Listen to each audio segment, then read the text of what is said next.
Kumusta kayong lahat at maligayang pagbabalik sa aming channel. Ngayon tatalakayin natin ang isa sa mga pinakamisteryoso at madalas na hindi nauunawa ang kwento sa Biblia, ang kwento ng ahas sa halamanan ng Eden. Marami ang pamilyar sa kwentong ito. Isang ahas, bawal na prutas at ang pagbagsak ng sangkatauhan. Ngunit alam niyo ba na may mas malalim pang kahulugan ang kwentong ito? Paano kung sabihin ko sa inyo na ang ahas ay hindi lamang isang literal na hayop, kundi isang makalangit na kalaban na nagpasimula ng isang malalim na tunggalian na may epekto pa rin sa atin ngayon? Sa video ngayong araw, susuriin natin kung ano ang ipinapahiwatig ng orihinal na mga tekstong Hebreo tungkol sa kwentong ito. Tukuyin ang tunay na kalikasan ng ahas at alamin kung paano ang unang pandarayang ito ay nagpauna sa pangangailangan ng tao para sa kaligtasan. Ang tunay na kamangha-mangha ay kung paano ang kwentong ito ay hindi lamang nagpapakita ng tunggalian, kundi nagbibigay din ng mensahe ng pag-asa, isang tagumpay na itinakda na mula sa simula at natupad sa pamamagitan ni Hesukristo. Manatili kayo hanggang sa dulo upang lubos na maunawaan ang nakatagong katotohanan ng Henesis, ang malalalim na implikasyon ng sinaunang kwentong ito ng pandaraya at pag-asa, at ang kaugnayan nito sa ating buhay ngayon. Ayaw ninyong palampasin ang mga ibubunyag namin. Kung interesado kayo sa kwentong ito, bigyan kami ng like. Makakatulong ito para maabot ng aming mensahe ang mas maraming manonood. Maaari rin kayong mag-subscribe sa aming channel para sa iba pang talakayan tungkol sa mga nakatagong katotohanan ng Biblia. Huwag mag-atubiling ibahagi ang video na ito sa mga maaaring makinabang dito at mag-iwan ng inyong mga saloobin sa comment section. Mag-usap tayo ng makabuluhan tungkol sa tunay na kahulugan ng kwentong ito para sa atin ngayon. Ngayon, simulan na natin. Tuklasin natin ang isang pamilyar na kwento, ang kwento ni Adan, Eva at ang ahas sa halamanan ng Eden. Malawak na kilala ang kwentong ito mula sa Biblia, bagamat madalas itong napagkakamalian o pinapasimple. Sinasabi sa Genesis 3:1, "Ngayon, ang ahas ay mas tuso kaysa alinman sa mga hayop sa parang na nilikha ng Panginoong Diyos." Karaniwan sa Sunday school, mga pelikula at mas malawak na kultura, ang ahas ay inilalarawan bilang literal na hayop na nagsasalita. Ang larawan ng isang ahas na tusong tinutukso si Eva upang magkasala ay kilalang-kilala. Sa unang tingin, tila simple lang ang kwento. Nilinlang ng ahas si Eva upang kainin ang bawal na prutas. Pagkatapos ay ibinahagi niya ito kay Adan at tuluyang pinalayas ang dalawa mula sa halamanan ng Eden. Ang pangyayaring ito ang madalas na itinuturo bilang pinagmulan ng kasalanan at simulan ng mga di kasakdalan ng mundo. Ngunit napaisip na ba kayo tungkol sa pagkakaroon ng isang ahas na nagsasalita sa kwentong ito? Ano ang layunin ng Diyos sa paglikha ng isang nilalang na may kakayahang linlangin ang kanyang sariling nilikha? At bakit ang ahas ay may kakayahang magsalita, mag-isip ng kritikal at sumuway sa utos ng Diyos? Ito ang mga tanong na madalas na hindi nabibigyan ng pansin dahil karaniwang tinatanggap ang kwento sa pinakasimpleng anyo nito, habang maraming interpretasyon ang nagsasabing ang ahas ay ginamit lamang ni Satanas bilang kasangkapan upang maisagawa ang kanyang plano. Marami pa ring tanong ang hindi nasasagot ng karaniwang pananaw na ito. Halimbawa, bakit hindi nagulat si Eva nang magsalita ang ahas sa kanya? Sa normal na pagkakataon, ang isang hayop na nagsasalita ay nakakagulat, ngunit nakipag-usap si Eva sa ahas na parang ito ay isang karaniwang pangyayari na maaaring nagpapahiwatig na nakita niya ang ahas bilang higit pa sa isang ordinaryong hayop. Bukod dito, kung literal nating babasahin ang kwento, tila masyadong payak ang ideya na ang isang ahas ang naging sanhi ng pagbagsak ng sangkatauhan. Gayunpaman, Ang parusang ibinigay sa ahas sa Genesis 3:14 ay nagpapahiwatig ng isang mas malalim na kwento. Kaya't sinabi ng Panginoong Diyos sa ahas, "Dahil ginawa mo ito, ikaw ay susumpain higit sa lahat ng mga hayop sa parang. Ikaw ay gagapang sa iyong tiyan at kakain ka ng alikabok sa lahat ng araw ng iyong buhay." Ang paglalarawan ng ahas na isinumpang gumapang sa lupa ay madalas na ginagamit upang ipaliwanag kung bakit gumagalaw ang mga ahas sa ganitong paraan. Ngunit posible bang hindi natin napapansin ang mas malalim na metaporikal na kahulugan ng teksto? Ito ay nagtutulak ng isa pang tanong. Ano nga ba ang ipinagbabawal na prutas? Karaniwang iniisip na ito ay isang mansanas. Bagamat hindi tinukoy sa Biblia kung anong uri ng prutas ito. Ang diin ay hindi sa prutas mismo kundi sa kilos ng pagsuway. Hinikayat ng ahas si Eva na ang pagkain ng prutas ay magbibigay sa kanila ni Adan ng kaalaman tungkol sa mabuti at masama, kaya't magiging katulad sila ng Diyos. Genesis 3:5. Mahalagang maunawaan ang detalyeng ito dahil ito ang buod ng tukso. Hindi lang tungkol sa pagkain ng prutas, kundi ang pagnanais na magkaroon ng kaalaman at autonomiya na hindi nakasalalay sa Diyos. Ang karaniwang interpretasyon ay inilalarawan ang ahas bilang antagonista, si Eva bilang nalinlang, at si Adan bilang tahimik na tagapanood. Ang kwentong ito ay nagpapakita ng malinaw na larawan ng tukso at pagsuway, isang naratibong madaling unawain. Ngunit ganun na lang ba talaga kasimple ang sitwasyon? Ang ahas ba ay isang tusong hayop lamang o ang orihinal na tekstong Hebreo ay nagpapahiwatig ng mas malalim na kahulugan? Upang ganap na maunawaan ang kwento ng ahas, mahalagang suriin ang orihinal na mga salitang Hebreo. Ang salitang ginagamit para sa ahas sa mga salin sa Ingles ay nakash. Karaniwang itinuturing itong tumutukoy sa literal na ahas, ngunit nagiging mas kapanapanabik ito kapag sinuri ng mas malalim. Ang wikang Hebreo na sagana sa mga layer ng kahulugan ay madalas nawawalan ng mga nuances kapag isinalin. Sa Hebreo, ang mga salita ay maaaring magkaroon ng maraming kahulugan at ang pag-unawa sa mga ito ay nakabatay ng husto sa konteksto. Habang ang nakash ay karaniwang tumutukoy sa ahas o serpent, nagdadala rin ito ng makabuluhang simboliko at espiritual na dimensyon na nawawala sa mababaw na pagbasa. Tingnan natin ito ng mas malalim. Ang nakash ay nagmula sa isang ugat na may tatlong pangunahing interpretasyon. Una, tumutukoy ito sa isang ahas o serpent na naglalarawan sa isang nilalang na kilala sa paggapang at pagsyok.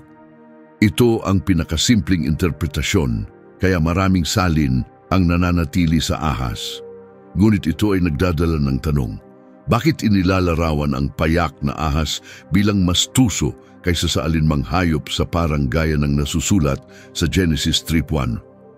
Ang ganitong paglalarawan ay nagpapahiwatig ng antas ng katalinuhan at tusong hindi inaasahan sa isang karaniwang hayop.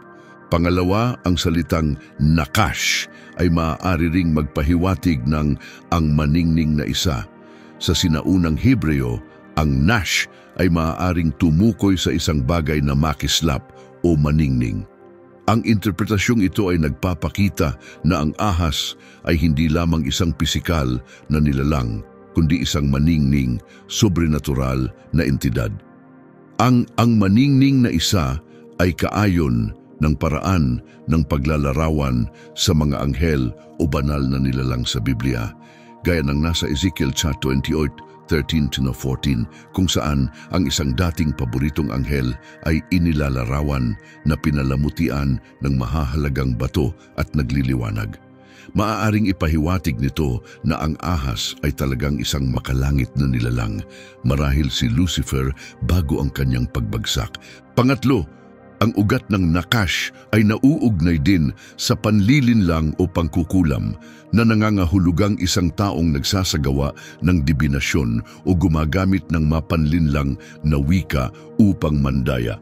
Ang kahulugang ito ay perpektong tumutugma sa papel ng ahas sa halamanan ng Eden bilang isang manipulator na humikayat kay Eva na pagdudahan ang salita ng Diyos at hanapin ang bawal na kaalaman. Ano ang ibig sabihin nito? Ang masusing pagsusuri sa tekstong Hebreo ay nagpapakita na ang ahas ay higit pa sa isang reptilya na nagtatago sa damuhan. Ito ay inilalarawan bilang isang tuso, makapangyarihan at posibleng banal na nilalang. Tila ang salaysay ng Genesis ay inaanyayahan tayong lampasan ang literal na interpretasyon at kilalanin ang espiritual na pandaraya na naganap. Ang konsepto ng Nakash bilang ang maningning na isa ay kaayon ng mga paglalarawan ng mga makalangit na nilalang sa iba pang bahagi ng kasulatan. Halimbawa, sa 2 Corintios 12:14, binanggit ni Apostol Pablo at hindi kataka-taka sapagkat si Satanas mismo ay nagpapanggap bilang anghel ng liwanag. Ito'y maaring magpahiwatig na ang ahas sa Eden ay maaring nagpakita bilang isang maningning at kaakit-akit na anyo. Ginamit ang kanyang kagandahan at pang-akit upang malinlang si Eva. Ang tanong, ang ahas ba ay isang hayop lamang o ito ba ay isang nilalang na mas makapangyarihan at mapanlinlang? Ang terminong Hebreo na Nash ay nagpapahiwatig ng huli na tumutukoy sa isang nilalang na hindi lamang pisikal na umiiral sa hardin, kundi nagtataglay din ng espiritual na paglaban sa Diyos. Ang ahas ay higit pa sa isang ahas. Ito ay isang manlilinlang na nagdala ng espiritual na pagkawasak sa pamamagitan ng mga kasinungalingan at huwad na pangako. Ang pananaw na ito ay lubos na binabago ang karaniwang interpretasyon. Sa halip na isipin ng isang simpleng ahas sa hardin, makikita natin ang ahas bilang isang bumagsak na banal na nilalang, isang manunukso na ang pang-akit at kahusayan sa pananalita ay naglalayong salungatin ang kapangyarihan ng Diyos at akayin ang sangkatauhan sa pagkakamali. Ang mga eskolar ng Biblia sa loob ng maraming panahon ay tinalakay ang tunay na kalikasan ng ahas sa Genesis at marami ang naniniwalang hindi ito literal na ahas kundi isang sobrenatural na nilalang. Ang pananaw na ito ay sinusuportahan ng iba't ibang talata sa Biblia na nagmumungkahi ng makapangyarihang presensya sa Eden bago ang pagbagsak ng sangkatauhan. Isang mahalagang elemento sa pag-unawa sa misteryong ito ay ang pag-uugnay ng paglalarawan sa ahas sa iba pang mga talata ng kasulatan, lalo na sa Ezekiel 28:13-15. Sa Ezekiel 28, inilalarawan ng propeta ang isang nilalang na nanirahan sa Eden, ang halamanan ng Diyos. Sinabi sa teksto, "Ikaw ay nasa Eden, ang halamanan ng Diyos. Bawat mahalagang bato ay iyong kasuotan, sardius, topaz at diamante, beryl, onyx at haspe, safiro, turkesa at esmeralda at gawa sa ginto. Ang mga setting at mounting ay ginawa sa araw ng iyong paglikha. Ikaw ang pinahiran na kerubin na nagtatakip, itinalaga kita. Ikaw ay nasa banal na bundok ng Diyos. Ikaw ay naglakad sa gitna ng nag-aapoy na mga bato." Ang matingkad na paglalarawang ito ay naglalarawan ng isang maningning na makalangit na nilalang na pinalamutian ng mahahalagang hiyas at may mataas na posisyon sa konseho ng Diyos. Maraming teologo ang naniniwalang ang teksto ay tumutukoy kay Satanas bago ang kanyang pag-aalsa. Ang terminong pinahiran na kerubin ay nagpapahiwatig ng isang makapangyarihang tagapagbantay na anghel na binigyan ng natatanging papel ng karangalan at autoridad. Sa konteksto ng sinaunang malapit na silangan, ang mga kerubin ay itinuturing na makapangyarihang espiritual na nilalang na nagpoprotekta sa trono ng Diyos. Hindi tulad ng mga cute at pakpak na bata sa makabagong sining. Ang mga kerubin ay nakakatakot na figura na karaniwang nauugnay sa lakas at pag-iingat. Ang paglalarawang ito ay lumalagpas sa isang simpleng ahas sa hardin tungo sa isang maningning na banal na nilalang na dating gumagalaw sa presensya ng Diyos. Kaya, sino ang nilalang na ito sa Eden? Nagiging mas malinaw ang naratibo kapag sinuri ang kanyang pagbagsak. Ang pagbanggit ng ikaw ay naglakad sa gitna ng nag-aapoy na mga bato ay nagpapahiwatig na ang nilalang na ito ay may pribilehiyong access sa mga banal na lugar ng Diyos, ngunit ang kanyang kayabangan at pagsuway ang naging sanhi ng kanyang pagbagsak. Sa Isaiah 14:15, inilalarawan ng isang figurang madalas na iniuugnay kay Lucifer na nangangahulugang bituin ng umaga o tagapagdala ng liwanag. Ang teksto ay naglalarawan ng kanyang pagbagsak mula sa grasya. Ikaw ay nahulog mula sa langit, bituin ng umaga, anak ng bukang liwayway, ipinabagsak sa lupa, ikaw na dating nagpabagsak sa mga bansa. Sa iyong puso ay sinabi mo, aakyat ako sa langit, itataas ko ang aking trono sa itaas ng mga bituin ng Diyos. Ako ay uupo sa bundok ng kapulungan. Ang labis na kayabangan at ambisyon ni Lucifer ang nagtulak sa kanya na maghimagsik laban sa Diyos, na naging sanhi ng kanyang pagbagsak mula sa mataas na katayuan. Maraming iskolar ang naniniwala na ang parehong nilalang na ito ay lumitaw sa halamanan ng Eden, nagkukubli bilang isang ahas. Malayo sa pagiging simpleng ahas, siya ay isang bumagsak na anghel, isang dating dakilang kerubin na naging mapanlinlang. Sa 2 Korinto 11:14, nagbibigay si Apostol Pablo ng mahalagang impormasyon, at hindi katakataka sapagkat si Satanas mismo ay nagpapanggap bilang anghel ng liwanag. Ipinapakita ng pahayag na ito na si Satanas, ang manlilinlang, ay madalas magpakita bilang mabuti at kaakit-akit upang maitago ang kanyang tunay na layunin. Ang terminong Hebreo na nahash na nabanggit na ay sumusuporta sa pananaw na ito. Hindi lamang ito nangangahulugang ahas, kundi naglalarawan din ng isang maningning o nakakaakit na nilalang, tumpak na inilalarawan ang mapanuksong diwa ni Satanas. Ang interpretasyong ito ay tumutulong sa atin na maunawaan kung bakit hindi natakot si Eva sa presensya ng ahas. Hindi siya humarap sa isang karaniwang gumagapang na hayop. Sa halip, nakipag-usap siya sa isang maningning na figura na mistulang banal, nagpapakita ng karunungan at tiwala.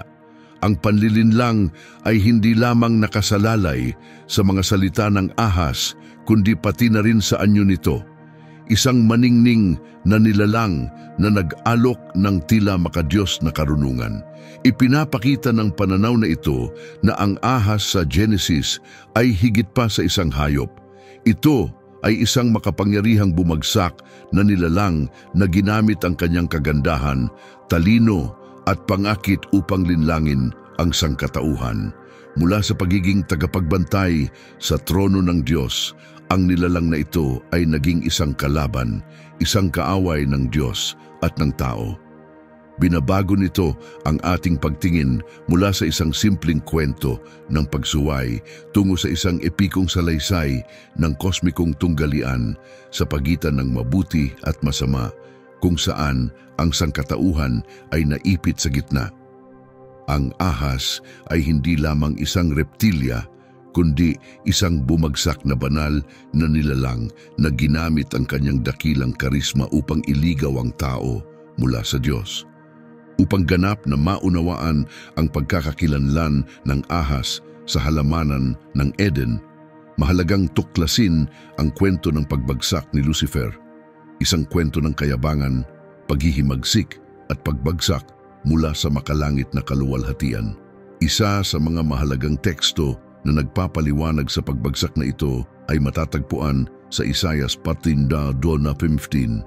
Dito, inilahad ng propetang Isaias ang makapangyarihan at matalim na paglalarawan ng pagbagsak ni Lucifer, ang tala sa umaga.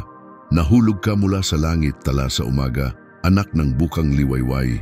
Ipinabagsak ka sa lupa, ikaw na dating nagpabagsak sa mga bansa. Sinabi mo sa iyong puso, aakyat ako sa langit, itataas ko ang aking trono sa itaas ng mga bituin ng Diyos. Uupo ako sa bundok ng kapulungan, sa pinakamatataas na dako ng bundok ng Zaphon. Aakyat ako sa kaitaasan ng mga ulap, ako'y magiging katulad ng kataas-taasan. Ngunit ibinagsak ka sa kailaliman, sa pinakamadilim na lugar ng hukay. Ang talatang ito ay madalas na naglalarawan kay Lucifer, na kilala bilang tala sa umaga o tagapagdala ng liwanag, na ipinapakita ang kanyang pagbagsak mula sa isang estado ng makalangit na kaluwalhatian tungo sa pagiging marumi dahil sa kayabangan. Ang madalas niyang pagbigkas ng ako'y gagawin ay naglalantad ng ugat ng kanyang kasalanan, isang matinding pagnanais na itaas ang sarili higit pa sa Diyos na naglalayong agawin ang banal na trono. Hindi lamang ito pagsuway, ito ay isang sinadyang kudeta laban sa kaayusang itinakda ng Diyos. Ang kanyang ambisyon na umakyat sa ibabaw ng mga bituin ng Diyos na sumasagisag sa mga hukbong anghel at ang pag-angkin ng pinakamataas na karangalan sa bundok ng kapulungan ay naglalarawan ng kanyang paghahangad ng kataas-taasan. Ang kanyang layuning gawing katulad ang sarili sa kataas-taasan ay isang gawa ng napakalaking kayabangan. Sinusubukang iposisyon ang sarili bilang kapantay ng Diyos.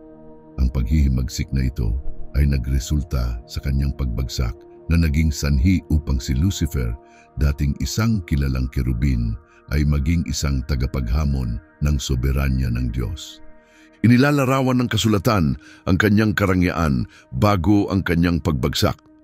Sa Ezekiel 28:12-15, inilarawan si Lucifer bilang sagisag ng karunungan at kagandahan, pinalamutian ng bawat mamahaling bato na maiisip. Ang mga talata ay nagsasaad, ikaw ang tatak ng kasakdalan, puno ng karunungan at ganap sa kagandahan, nasa Eden, ang halamanan ng Diyos. Pinalamutian ng bawat mahalagang bato, walang kapintasan sa iyong mga gawa mula sa araw ng iyong paglikha hanggang matuklasan ang kasamaan sa iyo. Ngunit ang kanyang puso ay nagbago ng ang kayabangan, inggit at pagnanasa para sa kapangyarihan ay mag-ugat. Sa halip na tuparin ang kanyang banal na tungkulin, hinangad niya ang higit pa, ang pagsamba, ang kaluwalhatian at ang katayuang nakalaan lamang para sa Diyos. Ang labis na kayabangang ito ang nagdala ng kanyang pagbagsak. Itinapon siya mula sa langit at ginawa siyang prinsipe ng kadiliman mula sa dating tagapagdala ng liwanag. Sa Lucas 10:18, inilarawan ni Jesus ang nasaksihan niyang makapangyarihang pangyayari, sinasabing, nakita ko si Satanas na nahulog mula sa langit tulad ng kidlat. Ang malinaw na paglalarawang ito ay nagpapakita ng biglaan at marahas na pagbagsak ni Lucifer. Sa isang iglap, mula sa pagiging isang mataas na anghel, siya ay naging isang nilalang na nahulog na wala ang kaluwalhatiang taglay niya noon. Ngunit paano ito nauugnay sa ahas sa halamanan ng Eden? Ang koneksyon ay nagiging malinaw kapag napagtanto natin na si Lucifer, na ngayon ay kilala bilang Satanas, ay hindi basta nawala pagkatapos ng kanyang pagbagsak. Sa halip, siya ay naging kalaban, isang akusador na layuning sirain ang mga nilikha ng Diyos. Pinalalawig ito sa pahayag 12:9 na nagsasabing, ang malaking dragon ay itinapon pababa, ang matandang ahas na tinatawag na Diablo o Satanas na nandaraya sa buong mundo. Siya ay itinapon sa lupa at ang kanyang mga anghel ay itinapon kasama niya. Malinaw na inuugnay ng talatang ito ang ahas sa Genesis kay Satanas mismo, ang bumagsak na anghel na determinado na iligaw ang sangkatauhan tulad ng kanyang himagsikan sa langit. Ang ahas ay higit pa sa isang simpleng nilalang. Ito ay ginamit bilang mukha ng tusong nilalang na ito upang tuksuhin si Eva na sumuway sa Diyos. Iniharap niya ang kanyang sarili bilang tagapagdala ng karunungan, nangangakong magbibigay ng banal na kaalaman, ngunit ang tunay niyang layunin ay dungisan ang nilikha ng Diyos.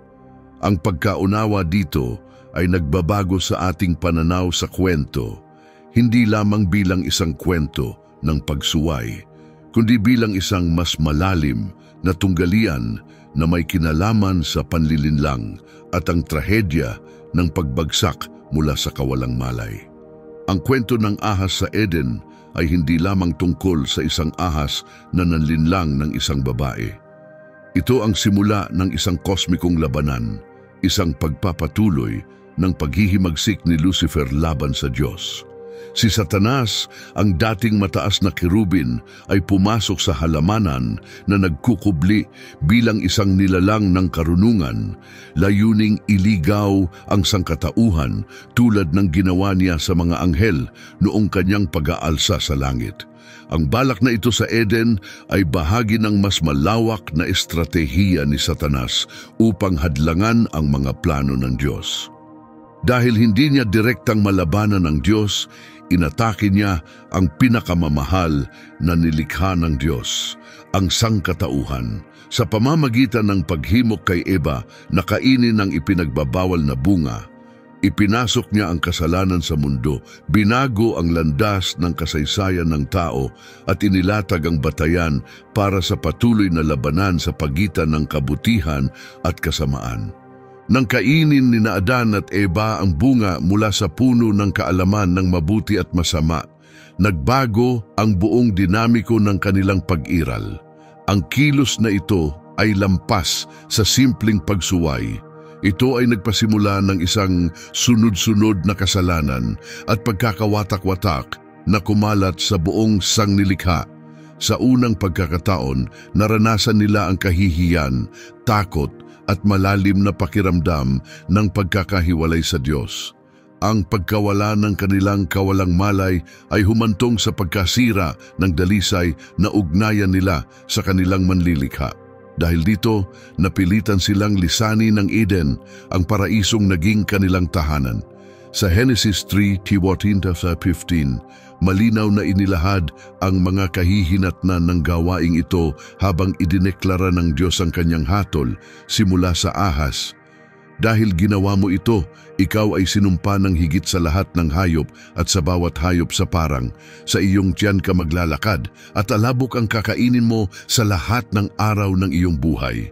At maglalagay ako ng alitan sa pagitan mo at ng babae at sa pagitan ng iyong binhi at ng kanyang binhi. Siya ang dudurog sa iyong ulo at ikaw ang dudurog sa kanyang sakong. Ang sumpang ito ay higit pa sa simpleng parusa para sa literal na ahas. Ito ay kumakatawan sa isang mas malalim na simbolo ng pagbagsak ng ahas mula sa biyaya at autoridad. Ang dating maluwalhating anghel, si Satanas, ay ngayon inaba at hinamak. Ang utos na gumapang sa iyong tiyan at kumain ng alabok ay sumisimbolo sa kanyang lubos na kahihiyan at pagkatalo sa harap ng Diyos. Gayunpaman, ang lalim ng hatol ng Diyos sa ahas ay sumasaklaw pa rito. Ang pahayag ng alitan sa pagitan ng ahas at ng babae, pati na rin ng kanilang mga supling, ay nagtatakda ng walang hanggang labanan sa pagitan ng mga puwersa ng kabutihan at kasamaan. Ang tunggaliang ito ay hindi lamang literal na alitan sa pagitan ng tao at ahas, kundi isang mas malalim, patuloy na espiritual na digmaan, isang pakikibaka sa pagitan ng mga tagasunod ng Diyos at ng mga tagasunod ng paghihimagsik ni Satanas. Sa pahayag na ito, ipinakilala rin ng Diyos ang isang sinag ng pag-asa, ipinahayag ang isang darating na tagumpay laban sa kasamaan. Para kina Adan at Eva, gayunpaman, ang mga epekto ng kanilang mga kilos ay agarang naramdaman at napakabigat. Ang pagpapatuloy ng hatol ng Diyos sa Genesis 3:17-19 ay nagpapakita ng mas malawak na epekto ng kanilang pagsuway. Sumpain ang lupa dahil sa iyo. Sa pagod, kakainin mo ang bunga nito sa lahat ng araw ng iyong buhay. Tinik at dawag ang tutubo nito para sa iyo, at kakainin mo ang mga halaman ng bukid. Sa pawis ng iyong mukha kakain ka ng tinapay hanggang ikaw ay bumalik sa lupa, sapagkat doon ka kinuha. Ikaw ay alabok at sa alabok ka babalik. Bilang resulta, pati ang mismong lupa ay isinumpa, pinahirapan ang kanilang kakayahang kumuha ng pagkain mula rito na dati nilang nagagawa ng walang hirap sa Eden. Ang buhay ni Adan at Eva ay nagbago ng lubos habang hinarap nila ang pagod, sakit at paghihirap sa kanilang pang-araw-araw na buhay. Ang mga ito ay refleksyon ng malalim na hidwaan na nabuo sa pagitan nila at ng Diyos, gayon din sa pagitan nila at ng kalikasan na sila sanang mag-aalaga. Ang dating maayos na relasyon sa kalikasan ay nasira. Ang lupa na dati ipinagmumulan ng buhay at kasaganaan ay isinumpang magbunga ng mga tinik at dawag kasabay ng ani nito. Ang paggawa na dati masaya at magaan ay naging nakakapagod na gawain, at bawat ani ay nagsilbing paalala ng nawalang paraiso at ng mga bunga ng kanilang pagsuway. Dagdag pa rito, ipinaalam ng Diyos kay Eva na ang panganganak ay magiging puno ng sakit. Ang sakit na ito ay hindi lamang sumisimbolo sa pisikal na kirot na kaakibat ng pagbibigay buhay, kundi refleksyon din ng mas malawak na pagdurusa na bahagi na ngayon ng kalagayan ng tao. Gayunpaman, ang sakit na ito ay nagdadala rin ng simbolo ng patuloy na pangako ng pagtubos sa pamamagitan ng kanyang lahi. Sa kabila ng mga paghihirap, nanatili ang pag-asa na ang mga darating na salinlahi ay magdadala ng panibagong buhay at kaligtasan. Ang pagkain mula sa puno ay nagbigay kina Adan at Eva ng kaalaman tungkol sa mabuti at masama. Ngunit ang kaalamang ito ay may mabigat na kapalit. Sila ngayon ay nabalot ng pagkakasala, kahihiyan at isang malalim na pakiramdam ng pagkakahiwalay kapwa sa Diyos at sa isa't isa. Ang kanilang bagong kamalayan ay naghatid sa kanila sa isang matinding pagkilala sa kanilang kahinaan at sa kanilang pagkakalayo mula sa banal na plano. Hinarap nila ang kanilang mortalidad at tinanggap ang di maiiwasang katotohanan ng kanilang pag-iral. Sila ay babalik sa alabok upang maiwasan ang kanilang muling paglapit sa puno ng buhay na magbibigay sa kanila ng walang hanggang pisikal na buhay at magpapatuloy sa kanilang bumagsak na kalagayan. Ikinuwento sa Genesis 3:22-24 na naglagay ang Diyos ng mga kerubin na may nagniningas na mga espada sa pasukan ng halamanan ng Eden. Ang pagkilos na ito ay hindi lamang parusa, ito ay pangunahing akto ng habag. Ayaw ng Diyos na si Adan at Eva ay magdusa ng walang hanggan sa isang bumagsak na kalagayan, palaging hiwalay sa Kanya. Ang isinara na pasukan patungo sa halamanan ng Eden ay nagsilbing proteksyon. Iniingatan sila mula sa isang walang hanggang pag-iral ng dalamhati at paghihirap, habang binubuksan ang daan patungo sa pagtubos. Bagamat pinaalis mula sa paraiso, ang mga binhi ng pag-asa at kaligtasan ay naitanim na. Ang ipinahayag na binhi na dudurog sa ulo ng ahas ay sumisimbolo sa darating na tagapamagitan na mag-aayos ng pagkakahiwalay sa pagitan ng sangkatauhan at ng banal. Ang kanilang pag-alis mula sa Eden ay nagpasimula ng isang paglalakbay sa isang mundong puno ng sakit, pakikibaka at kamatayan. Gayunpaman, ito rin ang naging simula ng plano ng Diyos para sa kaligtasan ng sangkatauhan. Ang kwentong ito ay hindi lamang nagpapakita ng patuloy na tunggalian sa pagitan ng tao at ng mga puwersa ng kadiliman, kundi nagbabadya rin na ang pagbagsak ng sangkatauhan ay hindi ang katapusan, kundi ang simula ng isang malalim na salaysay na magpapasapasa sa mga henerasyon. Ang paglalakbay ng sangkatauhan ay puno ng hamon, pagdurusa at espiritual na labanan. Ngunit sa kabila nito ay nanatili ang pangako ng pag-asa at banal na pagbabagong anyo. Mula sa sandali ng pagbagsak ng tao, inihahanda na ng Diyos ang isang plano para sa pagtubos. Kilala bilang Proto-Evangelium o ang unang pagpapahayag ng Ebanghelyo, ang Genesis 3:15, ang naglalatag ng pundasyon para sa salaysay ng kaligtasan. Dito, sinabi ng Diyos sa ahas, "Maglalagay ako ng alitan sa pagitan mo at ng babae, at sa pagitan ng iyong binhi at ng kanyang binhi. Siya ang dudurog sa iyong ulo, at ikaw ang dudurog sa kanyang sakong." Ang mahalagang talatang ito ay nagbabadya ng isang napakalaking labanan na tatagal sa mga panahon. Hinuhulaan ng panghuling pagkatalo ni Satanas, ang manlilinlang sa kamay ng ipinangakong tagapagligtas, isang pangunahing tauhan sa pananampalatayang Kristiyano na magpapanumbalik ng nasirang relasyon sa pagitan ng Diyos at ng tao.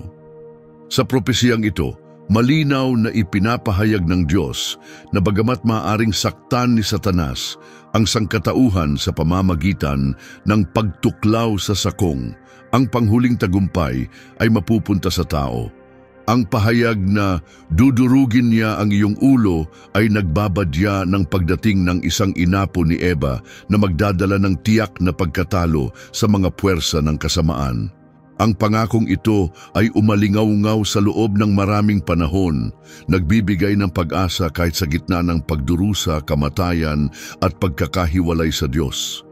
Ang pangakong ito ng pag-asa na nakahabi sa kasaysayan ng tao ay nagbabadya ng pagdating ni Hesukristo na ipinropesiya bilang ganap na tao at ganap na Diyos.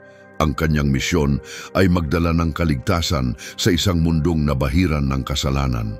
Nang dumating si Kristo sa lupa, tinupad niya ang sinaunang propesyang ito sa pamamagitan ng kanyang buhay at mga gawa.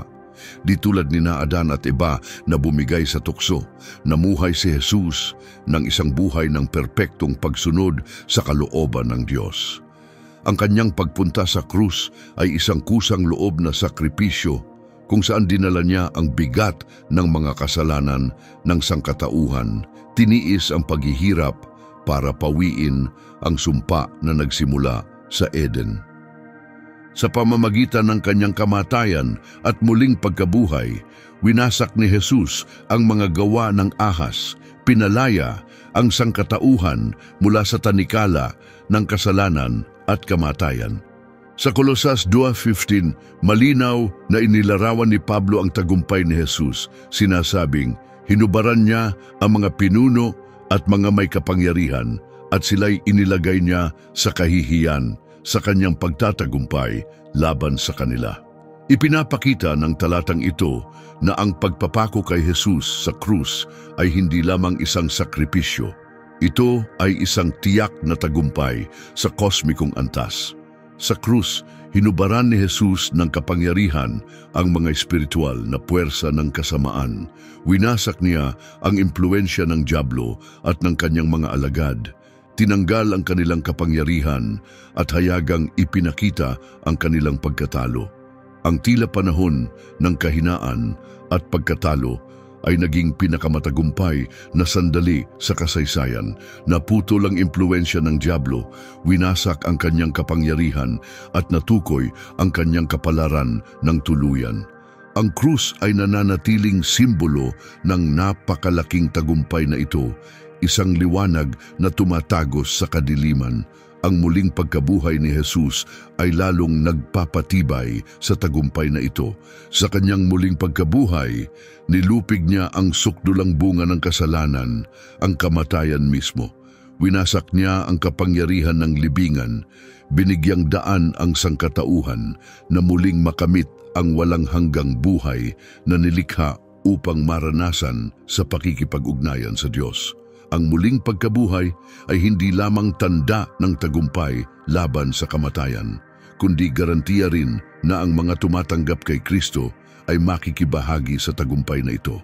Si Jesus, ang inapo na ipinropesiya sa Genesis, ay nilupig ang ahas sa pamamagitan ng kanyang kamatayan at muling pagkabuhay. Ang propesiyang nagsimula sa Eden ay natupad sa libingan kung saan tuluyang tinalo ni Jesus ang kamatayan. Ang tagumpay na ito ay higit pa sa mortalidad, tanda ng pananaig laban sa lahat ng puwersa ng kadiliman at bawat bitag at tukso na nilikha ni Satanas. Para sa lahat ng nagtitiwala kay Kristo, ang impluensya ng ahas ay nawasak. Ang mga tagasunod ni Jesus ay pinalaya mula sa tanikala ng kasalanan at tumanggap ng kaloob ng banal na Espiritu na nagbibigay sa kanila ng kakayahang daigin ang kasamaan. Kaya ang orihinal na sumpa mula sa Eden ay napawi na. Bagamat ipinasok ni na Adan at iba ang kasalanan sa mundo, si Jesus na tinatawag na ikalawang Adan ay nagpanumbalik ng ating ugnayan sa Diyos, binuksan ang pinto para sa muling pagkakasundo ng sangkatauhan sa kanilang may likha. Ang Roma 8:18-19 ay naglalarawan nito ng malinaw, kung paanong sa isang pagsuway ay dumating ang kahatulan sa lahat ng tao, gayon din sa pamamagitan ng isang matuwid na gawa ay dumating ang pag-aaring ganap at buhay sa lahat ng tao. Sapagkat kung paanong sa pagsuway ng isang tao, marami ang naging makasalanan, gayon din sa pamamagitan ng pagsunod ng isang tao, marami ang magiging matuwid. Sa pamamagitan ni Jesus, iniaalok sa atin ang isang kinabukasan na kahalintulad ng paraiso sa Eden, isang bagong langit at bagong lupa, na walang kamatayan, sakit o pagkakahiwalay sa Diyos. Ipinapakita ng pahayag 21:4 ang pananaw sa mundong ito. Papahirin niya ang bawat luha sa kanilang mga mata at ang kamatayan ay wala na. Wala na rin ang pagdadalamhati, pag-iyak o kirot sapagkat lumipas na ang dating mga bagay. Ito ang nagbubuod sa dakilang tagumpay na binanggit sa Genesis, isang bagong mundo kung saan ang sumpa ng ahas ay nawala at ang mga tao ng Diyos ay nabubuhay sa ganap na pagkakaisa sa kanilang may likha. Ang kwento ng ahas sa Eden ay higit pa sa salaysay ng pagbagsak ng tao. Ito ay sumisimbolo ng pagtubos. Mula sa simula, inihanda na ng Diyos ang isang plano upang tubusin ang kanyang nilikha. Ang krus ay sumasalamin sa pagliligtas na ito, nagpapakita ng matatag na pag-ibig ng Diyos at ng kanyang hangaring muling makipag-isa sa kanyang mga anak. Sa pamamagitan ng sakripisyo ni Kristo, ang pagkatalo ng ahas ay ganap na at ang pag-asa ng sangkatauhan ay muling nabuhay. Ang Genesis 3:15 ay nagpapaalala na bagamat tila makapangyarihan ang kasamaan, mas makapangyarihan ang plano ng pagtubos ng Diyos. Ang pagkatalo ng ahas ay itinakda na at sa pamamagitan ni Kristo nakikibahagi tayo sa tagumpay na ito. Bawat hamon, tukso at labanan na ating nararanasan ay nakasalig sa katotohanan na nagtagumpay si Jesus. At sa kanyang tagumpay, maaari rin tayong magtagumpay. Upang tapusin, ang ahas na binanggit sa Genesis ay hindi lamang isang literal na ahas. Ang Hebreong teksto at ang mas malawak na konteksto ng banal na kasulatan ay tumutukoy dito bilang isang mahalagang bumagsak na nilalang na may layuning iligaw ang sangkatauhan mula pa sa simula. Ang pagkaunawang ito ay nagpapalalim sa ating kaalaman tungkol sa tukso at sa espiritual na labanan na ating kinakaharap hanggang ngayon. Kung binago ng pananaw na ito ang iyong pag-unawa sa kwento ng Genesis, pindutin ang like button, ibahagi ang video na ito sa isang nangangailangan, at huwag kalimutang mag-subscribe para sa mas marami pang talakayan tungkol sa mga nakatagong katotohanan sa Biblia. Ipaalam sa amin ang iyong saloobin sa mga komento. Sa tingin mo ba ang ahas ay higit pa sa isang simpleng hayop? Hanggang sa muli, naway pagpalain ka ng Diyos.